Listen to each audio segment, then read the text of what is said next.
Jeshi la polisi mkoa Morogoro limethibitisha kumkamata Bwana Omari Selemani Mwamata mwenye umri wa miaka 30, dereva taxi ambaye alikuwa anatafutwa kwa miaka 9 kwa tuhuma za mauaji ya abiria wake. Alifahamika kwa majina ya Ulumbi Stefano, mkazi wa Kihonda manispaa ya Morogoro, tukio ambalo litokea mwaka 2016. Kamanda wa polisi mkoa wa Morogoro ASP Alex Mkama amesema tukio hilo la mauaji ya Bi Ulumbi Stefano limetokea Machi 2016 katika eneo la Kisanga Mashambani, manispaa ya Morogoro, ambapo mwanamke huyo ambaye alikuwa na ulemavu wa miguu alikuwa na mazoea ya kutumia gari lake kutumia gari la mtumiwa ambalo ni taxi.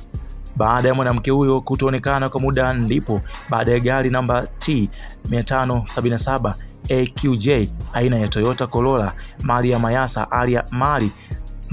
Mayasa Ali Hassan, afisa elimu mstaafu na mkazi wa mkoa wa Tanga, alikuwa linaendeshwa na mtumiwa, lilikutwa limetelekezwa eneo la Msamvu kwenye kituo cha kuuzia mafuta magari, amesema Kamanda Alex Mkama, kamanda wa polisi mkoa wa Morogoro. Aidha, Kamanda Mkama amesema kuwa jeshi hilo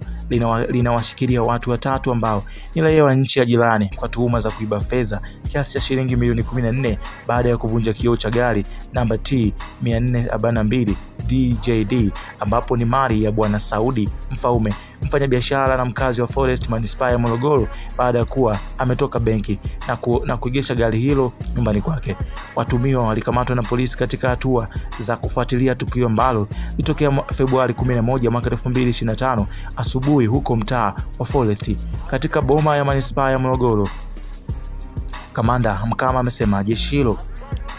linawashukuru wananchi wote ambao wameendelea kutoa ushirikiano kwa kutoa taarifa sahihi na muhimu kuhusu uhalifu